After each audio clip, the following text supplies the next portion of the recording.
আসসালামু আলাইকুম সুপ্রিয় শিক্ষার্থীরা, তোমরা সবাই কেমন আছো? আশা করি সবাই ভালো আছো, সুস্থ আছো এবং নিরাপদে আছো। শিমুল মেমোরিয়াল নওসাদ স্কুল অ্যান্ড কলেজের সপ্তম শ্রেণীর বিজ্ঞান ক্লাসে তোমাদের সবাইকে স্বাগত জানাচ্ছি। উপস্থাপনায় আমি সাবিনার সাথে সহকারী শিক্ষক, Shimul memorial Nowshad school and college Rajshahi. তো প্রতিদিন তোমাদের ক্লাসে শুরুর আগে বলি যে তোমরা যে করোনাকালীন সময় বাসায় আছো অবশ্যই কি করবে, স্বাস্থ্যবিধি মেনে বাসায় অবস্থান করবে। আবার বাসার বাইরে যখন যাবে স্বাস্থ্যবিধি মেনেই চলবে। আর একটা কথা তোমাদের আমি বলেছি এর আগেও যে তোমরা পছন্দের কাজগুলো করবে বা এমন কিছু করবে যেটা তোমাদের কাজে লাগে। তো দেখো এখন কিন্তু অনলাইনে কি করা যাচ্ছে, যেহেতু সরাসরি অনেক কিছু করার সুযোগ নেই, অনলাইনে দেখা যাচ্ছে বিভিন্ন ইংলিশের কিন্তু কোর্স করা যাচ্ছে, তাই না? যেমন ঘুরি লার্নিং সহ বিবিসি যে ওয়েবসাইট রয়েছে সেখানে কিন্তু কি করছে, খুব অল্প খরচে কি করা যাচ্ছে, ইংলিশ শেখা যাচ্ছে। তা ইংলিশের এই যে কোর্সটা যখন করা যাচ্ছে, ইংলিশ তো তোমরা শিখছো করছো, কিন্তু সাবজেক্ট হিসেবে দেখা যাচ্ছে সেটা শুধু পরীক্ষার খাতায় লিখছো করছো, কিন্তু ইংলিশ এমন একটা জিনিস যেটা তোমার ইংলিশের স্পিকিং বলো বা রাইটিং বলো, যে কোনো জিনিসই কিন্তু কি হবে তোমার সবসময় কাজে লাগবে। সেটা তোমার পড়াশোনার ক্ষেত্রে হোক, চাকরির ক্ষেত্রে হোক, অথবা তুমি দেশের বাইরে কোথাও যাও বা হায়ার ডিগ্রি নাও, যে কোনো সময় কিন্তু তোমার কাজে লাগবে। তো আমরা দেখা যায় সচরাচর লিখতে অভ্যস্ত, কিন্তু স্পিকিং কিন্তু আমরা অভ্যস্ত না। তো স্পিকিংটা যদি তোমরা কি করো, এই সময়টাতে চর্চা করো, তোমরা কি করছো, বন্ধু বান্ধবদের সাথে কমিউনিকেট করছো না, মেসেঞ্জার হোক, হোয়াটসঅ্যাপ হোক, বিভিন্ন জায়গায় দেখা যাচ্ছে যে তোমরা হয়তো কি করছো, মেসেঞ্জারে চ্যাট করছো, আবার অনেক সময় ফোন কলে কথা বলছো। তো এই সময়গুলোতে যদি তোমরা এই কাজটা করো যে আমরা কিছুটা সময়, সব সময় না, তোমরা কি করলে ইংলিশে চ্যাট করলে, তারপর কি করলে যখন ফোনে কথা বলছো বা মেসেঞ্জারে কথা বলছো, বন্ধুরা মিলে আড্ডা দিচ্ছ, তখন তোমরা কি করো, তখন ইংলিশে সে আড্ডাটা দেওয়ার চেষ্টা করো। তাহলে কি হবে দেখো, এই যে ইংলিশ চর্চাটাও হয়ে যাবে, আর সময়টা কি হলো তোমার একটা ভালো ওয়েতে কাজে লাগবে। এবং এই যে তোমার এই যে শেখার যে সময়টা বা এই সময়গুলো তো অন্য সময় পাবে না। স্কুল খুলে গেলে স্কুল নিয়ে ব্যস্ত থাকো তোমরা, প্রাইভেট থাকে, বিভিন্ন কাজে দেখা যায় যে তোমাদের দিনের অধিকাংশ সময় কি হয়ে যায়, তোমাদের নষ্ট হয়ে যায় বা কেটে যায়। তো এই জন্য আমি বলবো যে এই সময়টা তোমরা এই ধরনের যে কাজগুলো তোমাদের লাইফ টাইম কাজে লাগবে সেই কাজগুলো করে তোমরা এটা অতিবাহিত করো, তাহলে তোমাদের জন্য কিন্তু এটা ভালো হবে। আচ্ছা, আমরা তাহলে ক্লাসে চলে যাচ্ছি। দেখো আজকে ক্লাসে চলে যাওয়ার আগে তোমরা এখানে দেখতে পাচ্ছ কি, এখানে একটা উদ্ভিদ দেখতে পাচ্ছ, অক্সিজেন আর কার্বন ডাই অক্সাইড কি হচ্ছে, যাওয়া আসা করছে। আর এখানে কি করছে, একটা ফুসফুস দেখতে পাচ্ছ, মানব ফুসফুস, তাই না? তো এইটা দেখে তোমাদের কি অনুমান করতে পারছো তোমরা যে আমি আজকে তোমাদের কি টপিক নিয়ে আলোচনা করতে পারি? আমার মনে হয় তোমরা বুঝতে পেরে গেছো যে কি নিয়ে আলোচনা করতে পারে, যেহেতু এখানে বায়ুর আদান প্রদান হচ্ছে আর ফুসফুস, ফুসফুসের কাজটা কি।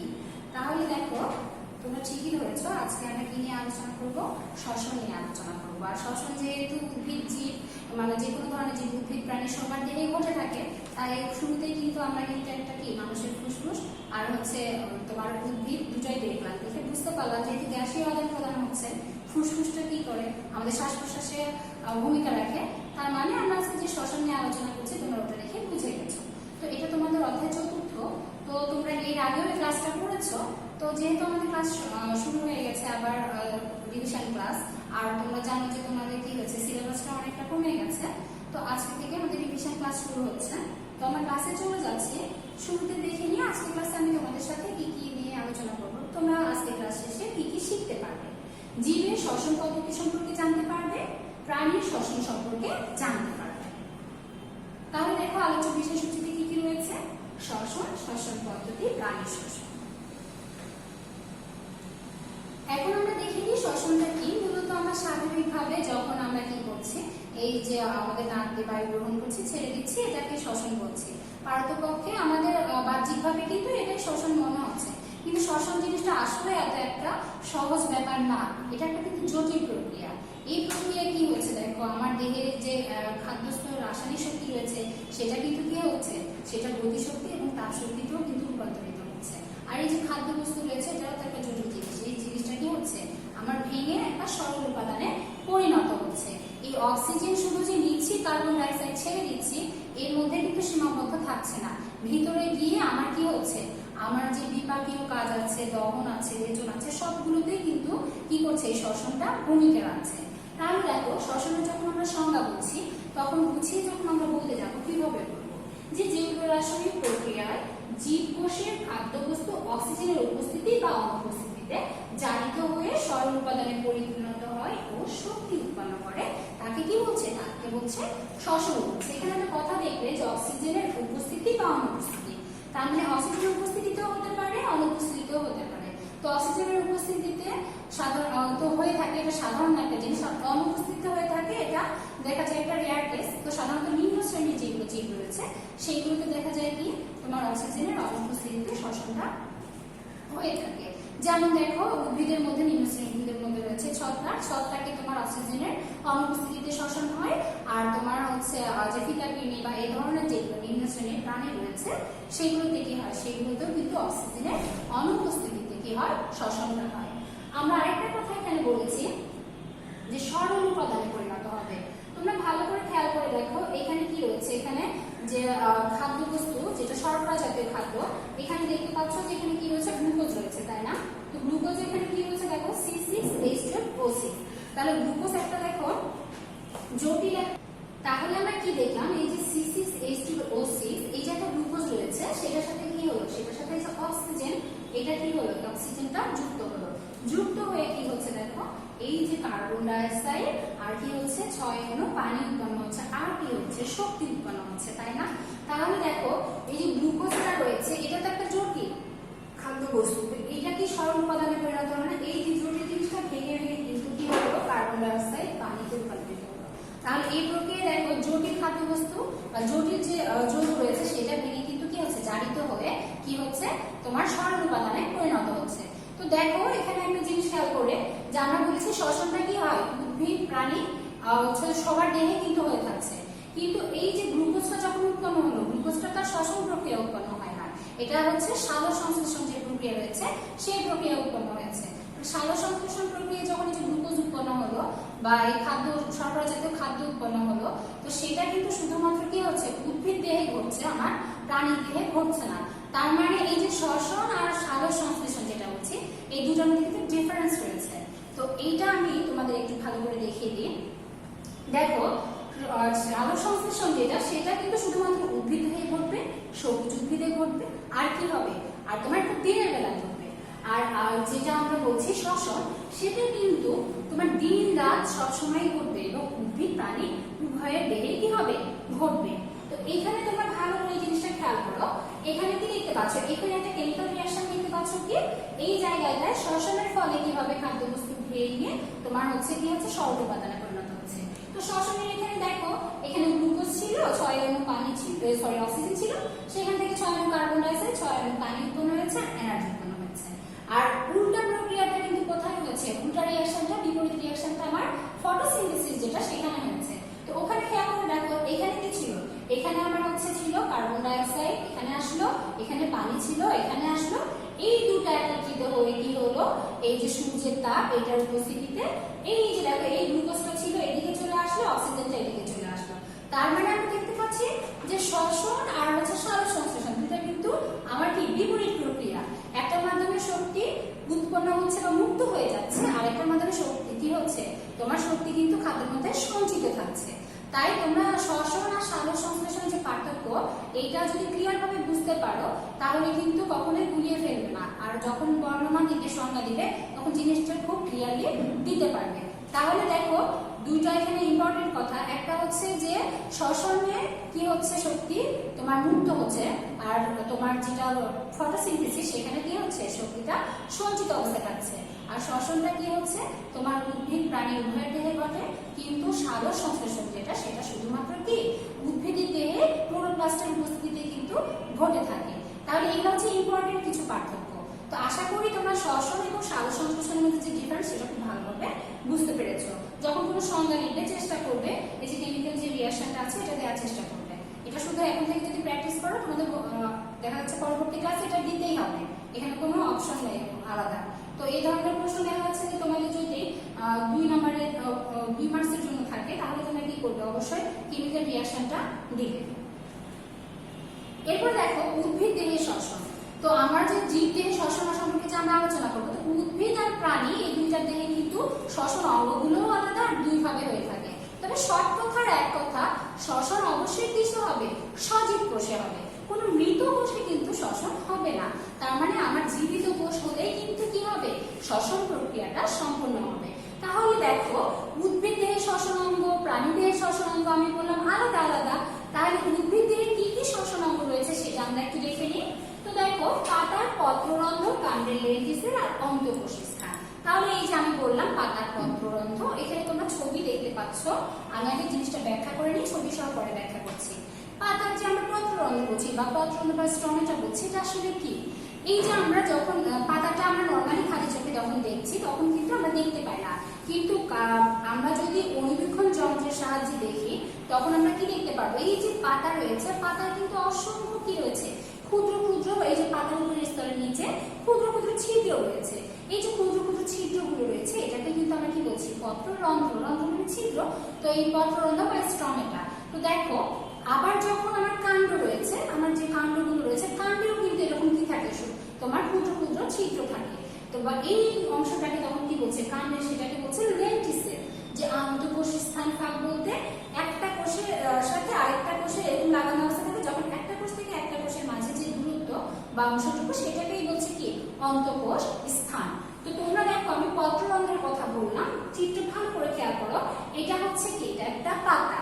তো পাতার ভিতরে আমি যদি অণুবীক্ষণ যন্ত্রের নিচে ধরি তখন তোমরা দেখতে পাবে এরকম ছিদ্রগুলো এত বড় বড় করে দেখা যাবে। এই যে ছিদ্রগুলো দেখছো, এটাকে কি বলছে? এটাকে কিন্তু স্ট্রমেটা বলছে। তো এখানে কি হচ্ছে দেখো, এই যে কার্বন ডাই অক্সাইড বাইরে থেকে আসছে সেটা ইন করছে, আর কি হচ্ছে? এই যে অক্সিজেনটা আবার কি হচ্ছে? স্ট্রমাটা দিয়ে বের হয়ে যাচ্ছে। এই স্ট্রমাটা আবার কি হয়? একবার বন্ধ হবে, একবার খুলে যাবে।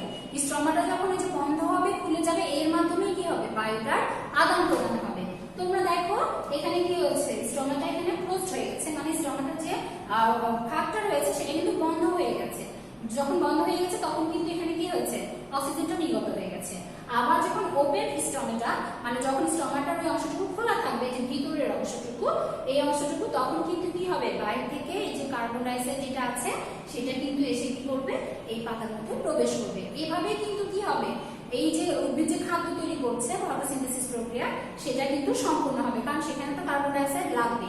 আর আমরা যেহেতু শ্বসন নিয়ে করছি, তাহলে দেখো যে আমরা দেখে নিই পাতা এখানে একটা স্ট্রাকচার, পত্ররন্ধ্রের স্ট্রাকচার সহ এখানে একটা দেখো একটা ফুলফিল ইন্ডিকেট করে দিয়ে একটা স্ট্রাকচার দেয়া আছে। তারপরে দেখো আরেকটা কথা আমি বলেছি, সমগ্র দেহতল হচ্ছে কাজ করে। কিছু কিছু উদ্ভিদ আছে যাদের ক্ষেত্রে কি করবে? এই যে শুধু নির্দিষ্ট পাতা এরকম কিন্তু না, দেখা যাচ্ছে পুরো উদ্ভিদটা কি করছে? তোমার হচ্ছে উদ্ভিদের পুরো সম্পূর্ণ যে দেহটা আছে সেটাই আমার কি করছে? শ্বসনে ভূমিকা পালন করছে। তো নিমজ্জিত যেগুলো উদ্ভিদ থাকে, পানিতে নিমজ্জিত অবস্থায় থাকে, নাজাস আছে, বিভিন্ন ধরনের শ্যাওলা জাতীয় উদ্ভিদ, বা এমনিও দেখবে যে অর্ধনিমজ্জিত উদ্ভিদ আছে, সাপটা আমরা দেখি। তো যেগুলো উদ্ভিদ কি হবে? একটা পানির নিচে নিমজ্জিত অবস্থায় থাকবে, সেই সব উদ্ভিদ কিন্তু ওটার নির্দিষ্ট পাতা বা কাণ্ড এরকম কিছু না, পুরো দেহটাই কি করবে? শ্বসন অঙ্গ হিসেবে কাজ করবে, তার মানে বায়ু আদান প্রদানে ভূমিকা রাখবে। তাহলে উদ্ভিদের শ্বসনে আমি লেন্টিসেলের কথা বলেছিলাম, ভালো করে খেয়াল করে দেখো। এই তোমরা কি করছো? এখানে একটা কাণ্ড দেখতে পাচ্ছ উদ্ভিদের, তাই না? এই কাণ্ডের উপরে দেখতে পাচ্ছ কেমন যেন উঁচু উঁচু হয়ে আছে, এটা আর কিছুই না। এই জায়গাটা যদি আমরা কি করি, কাণ্ডের ওই অংশটুকু যদি আমরা আণুবীক্ষণিকভাবে বিশ্লেষণ করি তখন কি দেখতে পাবো? এই যে দেখো, এই যে লেন্টিসেল বলছি, এই যে দেখো এরকম কি হচ্ছে? এই যে কোষের যে ফাঁকা ফাঁকা স্থানগুলো রয়েছে, আর আমি বলেছিলাম আন্তঃকোষী স্থান। দেখো এইখানে কিন্তু এক কোষ থেকে এক কোষের মাঝে কোনো ফাঁকা স্থান নেই, কিন্তু এইখানে যদি খেয়াল করে দেখো, এটা একটা কোষ, এটা একটা কোষের মাঝে কিন্তু কি রয়েছে? ফাঁকা স্থান রয়েছে। এটাই হচ্ছে কি? অন্তঃকোষ স্থান। তাহলে দেখো এই যে লেন্টিসেল, কাণ্ডে যে হচ্ছে তোমার রন্ধ্র দেখতে পাচ্ছি, সেটাকে আমরা কি বলছি? লেন্টিসেল।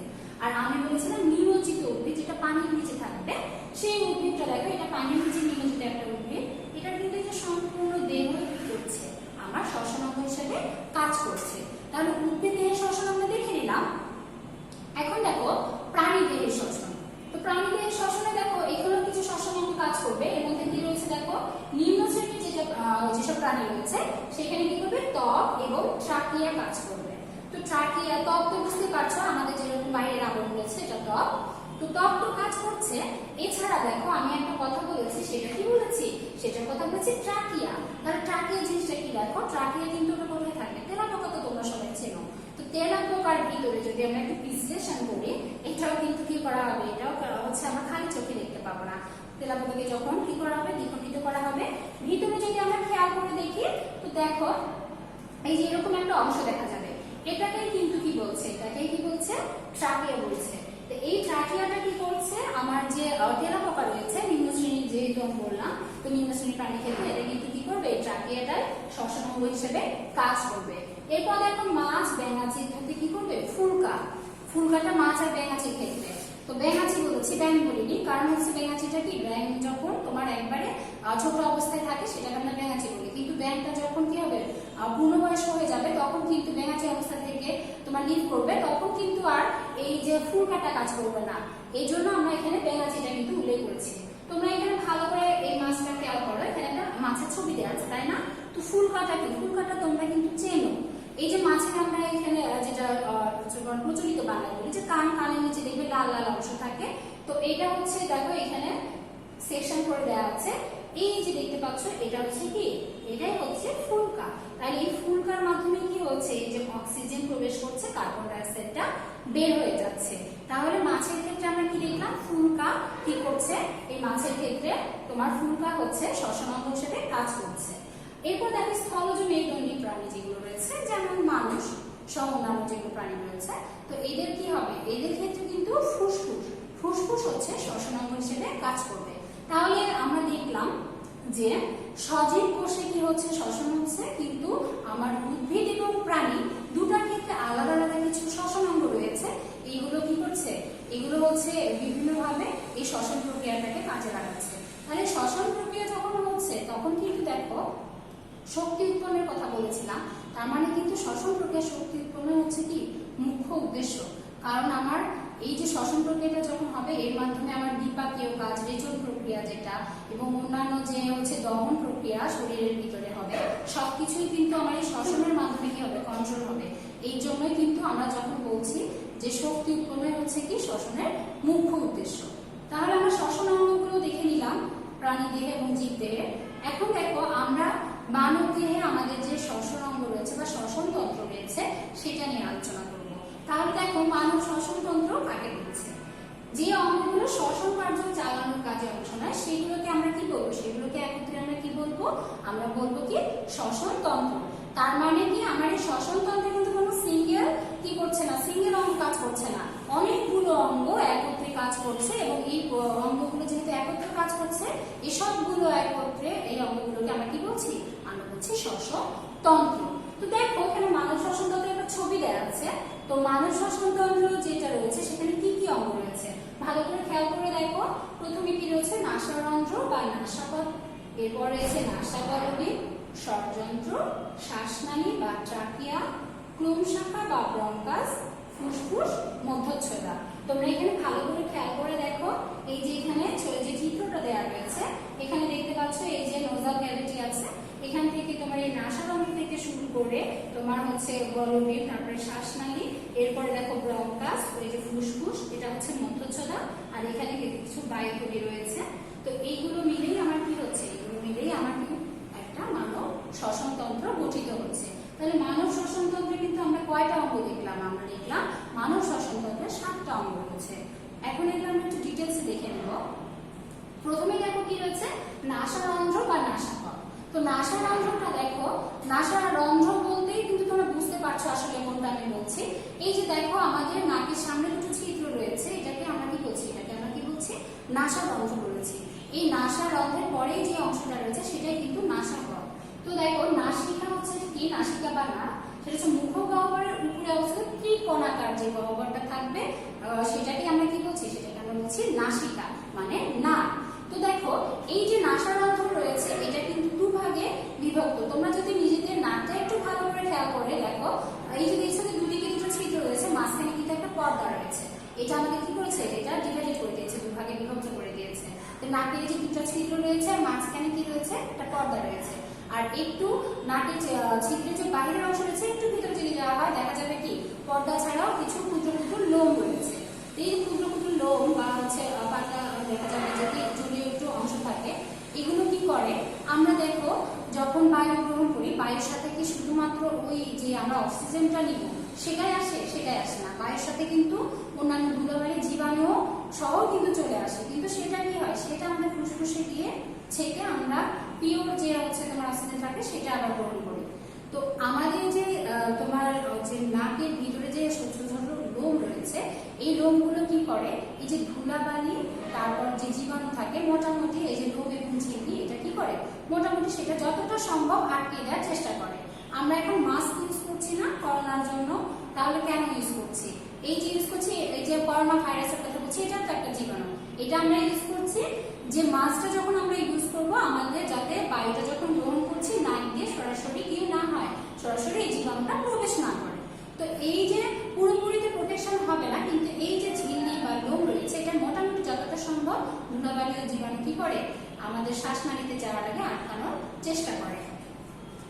এখন তোমরা ভালো করে এদিকে খেয়াল করো, এই যে এখানে দেখো এই যে নাকের যে অংশটুকু আমি বলছি, এই যে নোজাল ক্যাভিটি আমাদের যে নাকের যে ছিদ্র রয়েছে, এই নাকের ছিদ্রটা দেখতে পাচ্ছ, এখান দিয়ে কিন্তু কি হয়েছে আস্তে আস্তে আবার এই দিক দিয়ে আমার কি হবে আমার শ্বাসনালী এবং গলবিল হয়ে কিন্তু এটা আমার ফুসফুসে প্রবেশ করবে। এখন দেখো নাসা গলবিল আছে, এই যে আমার নাসাপথ রয়েছে না, এই নাসাপথের যে শেষ অংশ, এই যে এটা দেখতে পাচ্ছ এখানে ছবি, এই নাসাপথের যে শেষ অংশ সেটাকে আমরা কি বলছি, সেটাকে আমরা বলছি নাসা গলবিল। তাহলে দেখো আমরা নাসা গলবিল দেখলাম, তো নাসা গলবিলের ওখানে তারপরে যেহেতু স্বরযন্ত্র শুরু হয়েছে, তো দেখো স্বরযন্ত্রের ওখানে কি থাকে, ওখানে অ্যাপিগ্লটিস থাকে। তো এই অ্যাপিগ্লটিসটা কি, এই চিত্রটাতে তোমাদের একটু দেখিয়ে আমি পরের বর্ণনা চলে যাচ্ছি। এখানে আমরা অংশ দেখতে পাচ্ছ, আমরা বলি না আলজিহ্বা বলি, তো ছোট্ট যে অংশটুকু রয়েছে আলজিহ্বা যেটাকে আমরা বলছি, এই যে আমাদের কণ্ঠনালীর এখানে থাকে, সেটাই কিন্তু এই যে তোমার কি হবে, এই সেটাই হচ্ছে এই অ্যাপিগ্লটিস। তো এইটার যে কাজটা তোমরা একটু পরে জানতে পারবে। দেখো আমাদের যে স্বরযন্ত্র রয়েছে, আমরা কি আমাদের গলার এখানে সাধারণত পুরুষদের যদি দেখি কি যে কণ্ঠনালী এখানে একটু উঁচু হয়ে আছে, এই স্বরযন্ত্রটা কিন্তু যে কণ্ঠনালীর ওখানে যে অংশটুকু উঁচু হয়ে থাকে জাস্ট তার পিছনে কিন্তু কি থাকে, ওই অংশটুকুতে আমাদের যে স্বরযন্ত্র সেটা কিন্তু থাকে। তো এই যে স্বরযন্ত্র বলছি আমাদের, এই স্বরযন্ত্রের এখানে কি রয়েছে, স্বরযন্ত্রের ওখানে আমাদের কিন্তু দুইটা কি রয়েছে, দুইটা পেশি রয়েছে। যে পেশিগুলো কি হয় যখন আমরা এই যে দেখো বাতাস আমাদের কি করছে নাকের মধ্য দিয়ে শ্বাসনালীতে প্রবেশ করতে যাচ্ছে, তখন কি হয় ওই যে দুটো পেশি রয়েছে বা তারের মতো অংশ রয়েছে সেটা কিন্তু সেখানে কম্পনের সৃষ্টি হয়। আর ওই কম্পনের সৃষ্টি হওয়ার ফলে কিন্তু এই যে আমরা কথা বলছি না, আমাদের কণ্ঠনালীর যে স্বরটা বের হচ্ছে সেটা বের হয়। এর জন্যই কিন্তু ওটাকে কি বলছে, ওকে বলছে স্বরযন্ত্র বা ভোকাল কর্ড যেটা বলছি। আমাদের ওই যে পেশিটা থাকে গলার ওখানে, ওই পেশিটা হচ্ছে কি, ওই পেশিটাকে আমরা ইংলিশে বলছি কি ভোকাল কর্ড। তাহলে দেখো এই যে স্বরযন্ত্র গলবিল ও শ্বাসনালীর যে সংযোগস্থলে অবস্থিত রয়েছে, কিছুক্ষণ আগে আমি অ্যাপিগ্লটিসের কথা বললাম, ওই অ্যাপিগ্লটিস বা আলজিহ্বাটা কি করে স্বরযন্ত্রে আমার স্বরযন্ত্র আর হচ্ছে যখন গিয়ে আমার কি হচ্ছে বায়ুটা প্রবেশ করছে, শ্বাসনালী আর যেহেতু আমার খাদ্যনালীটা পাশাপাশি থাকে, আমরা যখন খাবার গ্রহণ করছি তাতে করে কি হতে পারে হঠাৎ করে কিন্তু দেখবে যে ওই যে তোমার আলজিহ্বাটা আছে ওইটা তখন কি করছে, ওই অ্যাপিগ্লটিসটা ঢাকনার মতো কাজ করছে। যখন আমার খাদ্য আমার হচ্ছে যে আমার খাদ্যনালী রয়েছে যে খাদ্যনালীতে যাবে, তখন কি হবে খাদ্যনালীতে যাওয়ার সময় দেখা যাবে যে ওই খাদ্যনালী না গিয়ে যাতে শ্বাসনালীতে প্রবেশ না করে ওই ঢাকনাটা কিন্তু অ্যাপিগ্লটিসটা কিন্তু সেটা হচ্ছে কি করছে, সেটা হচ্ছে প্রোটেক্ট করতে ভূমিকা পালন করছে। তোমরা এখানে একটা অ্যানিমেশন দেখতে পাচ্ছ, এখানে ভালো করে খেয়াল করে দেখো, এই খাবারটা দেখো আসছে, এখানে এসে কি হলো, এখানে এসে বন্ধ হয়ে গেল। এইটা যদি বন্ধ না হতো, এটা কিন্তু আমাদের শ্বাসনালী আর এটা কি খাদ্যনালী, তার মানে দুটো যেহেতু পাশাপাশি অবস্থান করছে, ওটা যদি ঢাকনাটা ঠিক টাইমে বন্ধ না হয় তাহলে কি হবে, তাহলে আমার শ্বাসনালীতে কিন্তু খাদ্য গিয়ে প্রবেশ করবে। আমরা অনেক সময় বিষম খাই না, এই বিষম খাই কিন্তু এই কারণে খাই, কারণ কি দেখো যদি আমার কোনো কারণে ওই যে ঢাকনাটা রয়েছে স্বরযন্ত্রের ওখানে ঠিক টাইমে যদি খাদ্যটা খাদ্যনালীতে যাওয়ার আগে বন্ধ হয়ে না যায়, হঠাৎ করে আমার কি হতে পারে দুর্ঘটনাবশত আমার যদি শ্বাসনালীতে প্রবেশ করে, তখনই কি হয় আমাদের শরীরের ভিতরে একটা সাফোকেশন ফিল হয়, সেখান থেকেই কিন্তু আমাদের যে বিষম খাওয়া যেটা বলি আমরা সেটা হয়। তো মানুষ সাধারণত দেখা যায় প্রচলিত একটা কথা আছে যে কি করে নাম মনে করছে, করলে কি হচ্ছে বিষম খাচ্ছে, আসলে কিন্তু ব্যাপারটা তা না। তো সায়েন্টিফিক ব্যাখ্যাটা তো তোমরা জেনে গেলে, আশা করি তোমাদের যখন কি এই ধরনের কথা বলবে তোমরা এই ব্যাখ্যাটা দিতে পারবে। এই যে স্বরছিদ্রের মুখে যে ঢাকনার কথা বললাম সেটা যদি তোমরা অ্যানিমেশনটাও যেহেতু দেখলে আমার ধারণা খুব ভালোভাবে এই জিনিসটা বুঝতে পেরেছ। এখন দেখো শ্বাসনালী, এই যে স্বরযন্ত্রের পরে যে অংশটুকু সেটাই কি, সেটাই হচ্ছে যে আমার শ্বাসনালী। তো শ্বাসনালীর মাধ্যমে কিন্তু বায়ুটা আমার কি করবে, ফুসফুসে প্রবেশ করবে। তো শ্বাসনালীর আরেকটা হচ্ছে আমার ইংলিশ টার্ম হচ্ছে কি ট্রাকিয়া। তো দেখো এই যে ট্রাকিয়াটা আমরা দেখছি, তো ষড়যন্ত্র, এই ষড়যন্ত্রের পরের অংশে কিন্তু ট্রাকিয়া শুরু হয়ে গেছে। দেখতে পাচ্ছ কেমন হচ্ছে পেঁচানো পেঁচানো অংশ হয়ে গেছে। এই ট্রাকিয়া আর হচ্ছে তোমার এই ব্রঙ্কাস, এই দুটোর গঠন প্রায় দেখতে কিন্তু একই রকম। ভালো করে খেয়াল করে দেখো, এই ট্রাকিয়াটা আবার কি, এই তোমার যে ষড়যন্ত্র রয়েছে সেই ষড়যন্ত্রের পরের অংশ থেকে তোমার ব্রঙ্কাসের যে অংশ রয়েছে সেই অংশ পর্যন্ত কিন্তু বিস্তৃত। তার মানে ট্রাকিয়াটা আমার এখান থেকে এই পর্যন্ত। আর এই যে দুই পাশে দেখতে পাচ্ছ এটা কি, এটা হচ্ছে ফুসফুস। ফুসফুস যেহেতু দুই ভাগে বিভক্ত, তাহলে এই অংশটুকু আমার ট্রাকিয়া। এরপরে দেখো রয়েছে কি আমার ব্রঙ্কাস। তাহলে ব্রঙ্কাসটা দেখো, এই ট্রাকিয়াটা এসে যখন ফুসফুসে প্রবেশ করবে তখন দেখো দুই অংশে বিভক্ত হয়ে গেছে। একটা ডান দিকে প্রবেশ করেছে, আর একটা কোন দিকে প্রবেশ করেছে, আর একটা বাম দিকে প্রবেশ করেছে। এই যে দুই খণ্ডে বিভক্ত হয়ে গেছে, এটাকে আমরা কি বলছি, এটাকে আমরা বলছি ব্রঙ্কাস। তো দেখো ব্রঙ্কাসের গঠন আর শ্বাসনালীর গঠনটা ভালো করে খেয়াল করো, একই রকম। এই ব্রঙ্কাস আবার কি হয়েছে, দুই ফুসফুসে যখন প্রবেশ করলো দুই খণ্ডে, তারপরে দেখো আরো শাখা প্রশাখায় বিভক্ত হয়ে গেছে। এই যে তোমার হচ্ছে ডান ফুসফুস বাম ফুসফুসে গেল, আবার আরো শাখা প্রশাখায় বিভক্ত হলে এই যে এই অংশটুকু খেয়াল করো, এটাকে আমরা কি বলছি, এটাকে আমরা বলছি ব্রঙ্কিও। তাহলে আমরা দেখলাম যে যখন ট্রাকিয়া দুই দিকে দুই খণ্ডে বিভক্ত হয়ে যাবে সেটা হচ্ছে ব্রঙ্কাস, আর ব্রঙ্কাসটা যখন আরো শাখা প্রশাখায় বিভক্ত হবে তখন সেটাকে কি বলবে, সেটাকে বলবে ব্রঙ্কিও। তাহলে আমরা ব্রঙ্কাস দেখলাম, ট্রাকিয়াকে সেটাও দেখে নিলাম। এখন আমরা পরের অংশটা দেখে নিই। চিত্রে তোমরা দেখলে ফুসফুস, তো এখন আমাদের ফুসফুসের মধ্যেই তো আমার হচ্ছে বায়ুটা প্রবেশ করবে। তাহলে আমরা দেখছি এখানে একটা ফুসফুসের চিত্র দেওয়া রয়েছে। তো ফুসফুসটা সাধারণত তোমরা এখানে খেয়াল করে দেখো, এটা হচ্ছে আমাদের হৃৎপিণ্ড। তো হৃৎপিণ্ডের দুই সাইডে কিন্তু এই যে ফুসফুসটা অবস্থান করছে, হৃৎপিণ্ডটা কোথায়, মাঝে অবস্থান করছে। আর এই যে আমার ফুসফুস রয়েছে, এটার কি, এটার যে আবরণটা রয়েছে, এটা কিন্তু এই আবরণটার নাম হচ্ছে কি, এই যে প্লুরা। প্লুরা নামক একটা ঝিল্লি দ্বারা দ্বিস্তরীয় আবরণ, এটা দ্বারা কিন্তু কি থাকে, আমার যে ফুসফুসটা সেটা আবৃত থাকে। আর ফুসফুসটা কি বললাম যে দুই খণ্ডে বিভক্ত, ডান ফুসফুস বাম ফুসফুস। ডান ফুসফুসটা সাধারণত বাম ফুসফুসের চেয়ে একটু বড় হয়। আর এই যে আমরা যখন শ্বাস নিচ্ছি, ছোটদের ক্ষেত্রে দেখা যায় যে তোমার মিনিটে 40 বার পর্যন্ত এই যে তোমার শ্বাস প্রশ্বাস বা তোমার শ্বসনের যে প্রক্রিয়া সেটা করতে থাকে। আর আমরা যখন এমনি পূর্ণবয়স্ক মানুষের ক্ষেত্রে দেখবো তখন দেখা যাবে যে মিনিটে 14 থেকে 18 বার কি হয়, শ্বসন প্রক্রিয়াটা মানে শ্বাস আর প্রশ্বাস এই প্রক্রিয়াটা কিন্তু সম্পন্ন হয়। তো তোমরা ফুসফুসের এখানে ভালো করে খেয়াল করে দেখো, এই যে ব্রঙ্কিওল বা ব্রঙ্কাসগুলো যে প্রবেশ করলো, এই যে ব্রঙ্কাস প্রবেশ করেছে, আর এদিকে কি এই যে শাখা প্রশাখাগুলো ব্রঙ্কিওল। আর এখানে তোমরা একটা জুম করে একটা চিত্র দেখতে পাচ্ছ, এটা কি অ্যালভিওলি।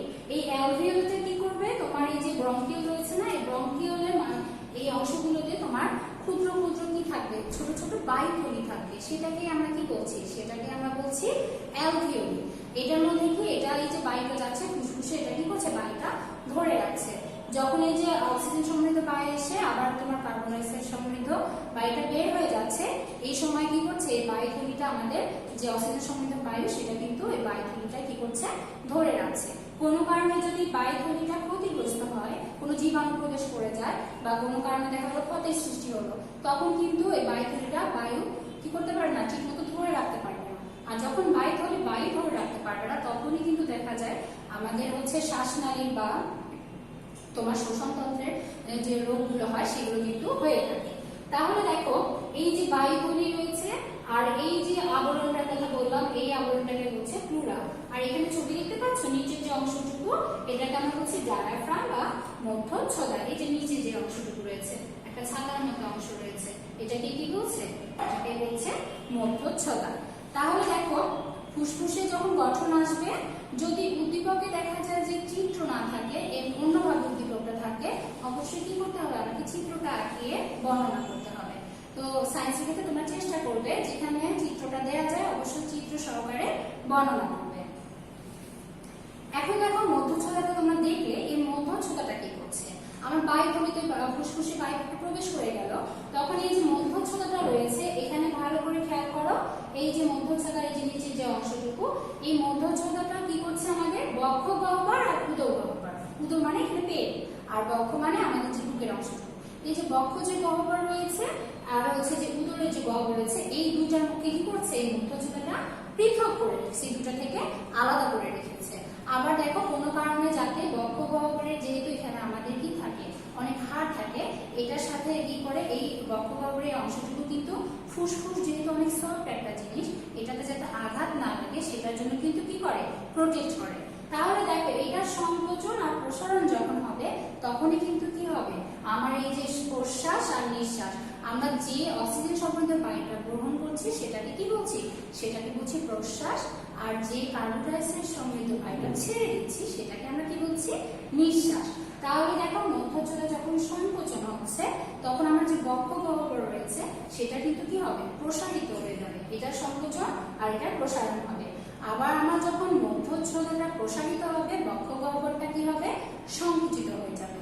তাহলে যে পর্যায়ক্রমে কি হবে, পর্যায়ক্রমে সংকোচন আর প্রসারণের মাধ্যমে আমার কি হবে, যে বায়ুটা আসবে এবং ফুসফুস থেকে আবার যাবে। এখানে দেখো এই যে নাক দিয়ে কি করছে, বায়ু গ্রহণ করছে, তারপরে ইনহেলেশন হচ্ছে আর এক্সহেলেশন হচ্ছে, মানে কি বায়ু প্রবেশ করছে আবার বায়ুটা বের হয়ে যাচ্ছে। এই পুরো প্রক্রিয়ার মাধ্যমে কি হবে, আমার মানব দেহে যে শ্বসন সেই প্রক্রিয়াটা কিন্তু সম্পূর্ণ হবে। আজকের ক্লাসে আমাদের এতটুকুই ছিল। এখন আমরা এখানে দেখছি মূল্যায়নের কিছু প্রশ্ন রয়েছে। তো আমি মূল্যায়নের প্রশ্নগুলো বলছি, তোমরা নিজেরাও চেষ্টা করো পাচ্ছ কিনা, যদিও আমি উত্তরগুলো বলে দিব। প্রথমে রয়েছে নাসিকা কি। তাহলে নাসিকা কি, আমাদের যে ত্রিকোণাকার একটা গহ্বর রয়েছে মুখগহ্বরের সামনের দিকে সেটাকে আমরা কি বলছি, নাসিকা বলছি। এরপর দেখো নিঃশ্বাস কি। আমি জাস্ট কিছুক্ষণ আগে বললাম যে কার্বন ডাই অক্সাইড সমৃদ্ধ বায়ু যখন আমরা ছেড়ে দিচ্ছি সেটাকে কি বলছি, নিঃশ্বাস। নিম্ন শ্রেণীর প্রাণীতে কিসের মাধ্যমে শ্বসন হয়, নিম্ন শ্রেণীর যে প্রাণী রয়েছে সেখানে কিসের মাধ্যমে শ্বসন হয়, ত্বক এবং ট্রাকিয়ার মাধ্যমে। আমরা ট্রাকিয়ার কিন্তু চিত্রটাও দেখেছি, যে তেলাপোকার যে ট্রাকিয়া রয়েছে সেটার চিত্র দেখলাম। আগামী দিন দেখো রিভিশন টপিক রয়েছে অধ্যায় 4 পাঠ 1 থেকে 3 পর্যন্ত। আশা করি তোমরা মনোযোগ সহকারে ক্লাসটা শুনেছো। যেহেতু তোমাদের রিভিশন ক্লাস হচ্ছে, তোমরা এর আগেও যে ক্লাসটা ছিল সেটাও করেছো, এখনো করছো, তাই এই অধ্যায় রিলেটেড প্রবলেমগুলো আশা করি যেগুলো ছিল সেগুলো সলভ হয়ে যাবে। আর অবশ্যই কি করবে, নিয়মিত টপিক দিবে, হোয়াটসঅ্যাপে যে সলভগুলো আছে সেটার সাথে মিলিয়ে দিবে। আজকের ক্লাস এই পর্যন্ত। আগামী ক্লাসে আমাদের জানিয়ে এখানে শেষ করছি। আল্লাহ।